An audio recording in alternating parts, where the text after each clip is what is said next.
이번 영상은 임진왜란이 일어난 이유 시리즈 마지막 편입니다. 이번 영상에서는 1편, 2편과 달리 임진왜란이 일어난 이유를 동아시아 세계와 함께 살펴보고 마지막으로 제 주장을 소개하겠습니다. 임진왜란 발발 원인에 대한 5번째 주장은 명나라와 감한무역을 재개하고자 했다는 것입니다. 조금 생소하죠? 이 주장을 이해하려면 배경 지식이 몇 가지 필요한데 차근차근 따라와 주시길 바랍니다. 먼저 첫 번째, 감한무역이란 무엇이냐? 이걸 봅시다. 감한무역은 감합으로 무역하는 것입니다. 그럼 감합은 뭐냐? 헤아릴 감, 합할 합, 헤아려서 합쳐보는 것이죠. 뭘 헤아려서 합쳐볼까요? 바로 무역 허가증입니다. 당시에는 무역 허가증을 반으로 가른 뒤 관공서에 하나, 무역업자가 하나 보관했습니다. 그리고 다시 무역하러 왔을 때 관공서에 보관된 증서와 업자가 가지고 온 증서를 합쳐보았죠. 그래서 딱 맞으면 무역을 허가하고 맞지 않으면 허가받지 않은 업자라고 판단해 돌려보냈습니다. 이렇게 무역 허가증을 헤아려서 합쳐보고 무역하는 형태를 감합무역이라고 했습니다. 즉 감합무역은 일종의 무역 허가제라고 볼 수 있겠네요. 그럼 다음 단계로 넘어가 봅시다. 도대체 감합무역을 왜 했냐? 이 문제인데 그 이유는 당시 동아시아 세계의 외교 시스템이 조공책봉 시스템이었기 때문입니다. 조공책봉 시스템은 또 뭐냐? 국가 사이의 외교 관계가 조공과 책봉 관계로 이루어진 시스템입니다. 여기서 조공은 작은 나라가 큰 나라에게 인사하러 가는 행위이고 책봉은 큰 나라가 작은 나라에게 관직을 내려주는 행위를 뜻합니다. 그래서 조공책봉 시스템은 기본적으로 국가 간의 우열 관계를 인정한 상태에서 맺는 외교 시스템이죠. 그렇기 때문에 조공책봉 시스템에서 조공국과 책봉국은 상대가 누구냐에 따라 달라집니다. 예를 들어 조선의 경우 명나라를 상대로는 책봉국이었지만 류큐 등을 상대로는 조공국이었죠. 19세기에 서양 열강이 동아시아에 진출하기 전까지 동아시아를 지배했던 외교 시스템이 바로 이 조공책봉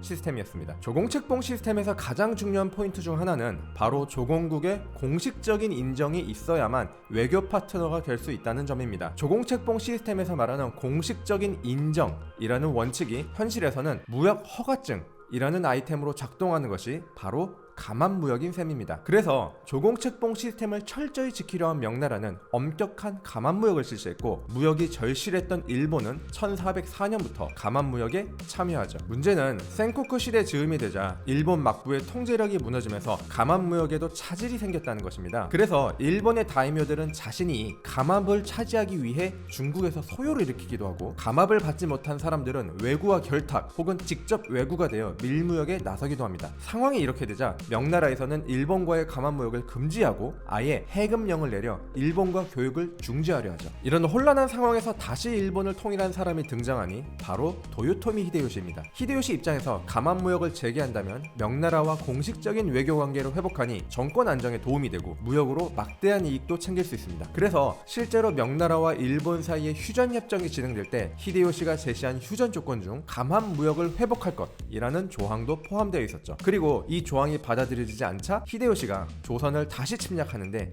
이게 바로 정류재란입니다. 새로운 일본의 새로운 지도자가 된 도요토미 히데요시는 센고쿠 시대를 거치며 망가진 외교관계를 회복할 필요가 있었다. 그래서 만약 조선 정벌에 실패하더라도 외교관계를 회복하기 위해 감합무역 재개를 휴전 조건으로 내세웠다. 이런 논리입니다. 하지만 이 논리의 결정적인 허점은 원인과 결과를 뒤바꿔 해석했다는 점에 있습니다. 감합무역을 재개한다는 원인 때문에 임진왜란이라는 결과가 나타난 것이 아니라 임진왜란에 실패했기 때문에 감합무역이라도 재개하자는 결과가 나타났다고 봐야 더 타당하다는 것이죠. 아주 거칠게 비유하자면 너랑 친해지고 싶으니까 너 좀 패줄게 라는 논리인데 제가 볼 때는 타당해 보이지 않습니다. 동아시아 세계로 시선을 돌려 임진왜란을 보면 감합무역이라는 요소가 중요한 동기로 작동했다는 해석은 충분히 수용할 만합니다. 하지만 감합무역 때문에 임진왜란이 일어났다고 해석하기에는 조금 부족한 부분이 있는 것도 사실입니다. 이렇게 해서 임진왜란이 일어난 이유에 대한 주요 가설들을 모두 확인했습니다. 이 외에도 다양한 가설들이 있지만 대개는 이 5가지 이유로 설명되곤 합니다. 이제 번외로 제가 평소에 생각하던 임진왜란 발발 원인에 대해 설명할 것인데 이건 공식 학설도 아니고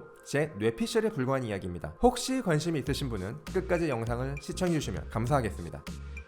제가 생각하는 임진왜란의 발발 원인은 바로 도요토미 가문의 영광입니다. 아니 히데요시 개인의 욕심이나 히데요시 정권의 유지랑 똑같은 얘기 아니야? 라고 생각이 들 수도 있습니다. 하지만 제가 초점을 둔 점은 바로 도요토미 히데요시가 아니라 도요토미 가문입니다. 개인이 중요해진 근대사회와 달리 전통사회에서는 가문이 중요했습니다. 가문이 곧 신분을 보장해주고 가문이 곧 부와 명예를 지켜주는 역할을 했죠. 특히 봉건사회로 갈수록 이런 현상이 두드러지는데 가문은 곧 하나의 국가를 이끄는 조직이나 다름없습니다. 없었습니다. 특히 아예 봉건지 시스템으로 굴러가던 중세 유럽이나 일본 막부에서 가문의 중요성이 더 컸죠. 그런데 히데요시 가문을 볼까요? 사실 뭐 볼 필요도 없습니다. 뭐가 없으니까요. 히데요시는 미천한 출신으로 일본 최고 지도자 자리까지 오른 입지전적인 인물입니다. 하지만 그래봤자 히데요시 개인이 뛰어난 것일 뿐입니다. 가문 단위로 정치가 굴러오던 당시 일본 사회에서 히데요시 개인이 뛰어나봤자 가문이라는 든든한 조직력이 뒷받침되지 않으면 히데요시가 창출한 정권은 유지하기 어려웠습니다. 예를 들어 후계자 문제를 봅시다. 히데요시가 다른 다이묘를 힘으로 굴복시키고 일본 지도자 자리에 올랐지만 히데요시의 아들은 그저 히데요시의 아들일 뿐입니다. 다른 다이묘들 입장에서 히데요시 아들에게까지 굴복할 이유는 전혀 없었죠. 하지만 만약 도요토미 가문의 명성이 높고 조직이 튼튼하다면 그것만으로 복종할 이유가 생깁니다. 그렇다면 실제로 도요토미 가문의 상황이 어땠나 조금 더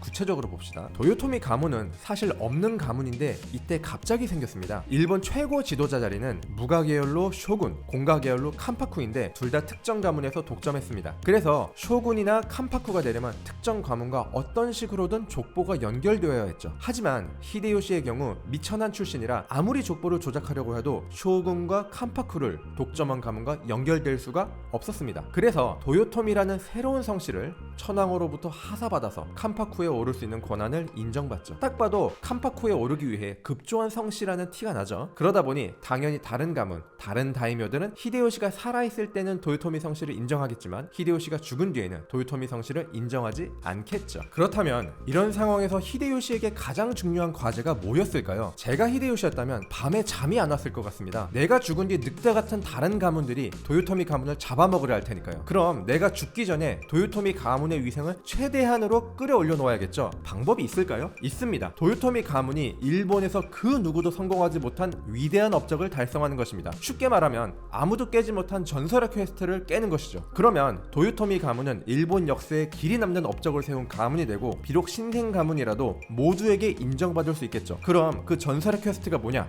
바로 해외 원정입니다. 해외 원정에 성공한다면 도요토미 히데요시는 일본에서 그 누구도 넘볼 수 없는 업적을 세운 사람이 됩니다. 덩달아 도요토미 가문은 칸파쿠직을 받을 만큼 충분히 일본의 공헌한 가문으로 인정받을 수 있겠죠. 그렇게 되면 히데요시가 죽은 뒤 누가 도요토미 가문의 권력을 뺏어오려고 해도 명분이 서질 않습니다. 당시 존재하던 어떤 가문도 도요토미 가문보다 위대하지는 않을 테니까요. 즉 해외 원정에 성공한다면 도요토미 가문은 단숨에 일본 내에서 가장 위대하고 고귀한 가문이 되고, 그렇다면 히데요시가 죽은 뒤에도 도요토미 정권은 안정적으로 유지될 수 있을 것입니다. 히데요시가 조선 원정에 나선 것은 그의 나이 56세일 때입니다. 그의 주군이었던 오다 노부나가는 이미 49세에 사망했죠. 당시 인식으로 50세가 넘으면 죽는다고 생각했습니다. 이미 죽음의 나이를 넘긴 히데요시는 당연히 자신이 죽은 뒤의 일을 걱정하지 않았을까요? 그리고 그 걱정의 핵심은 자신의 평생 일궈온 업적이 하루아침에 무너지는 일 아니었을까요? 즉 히데요시는 인생의 마지막 사업으로 일본에서 가장 위대한 업적을 세워야 했습니다. 신생 도요토미 가문이 누구에게나 인정받을 수 있는 위대한 가문의 위치로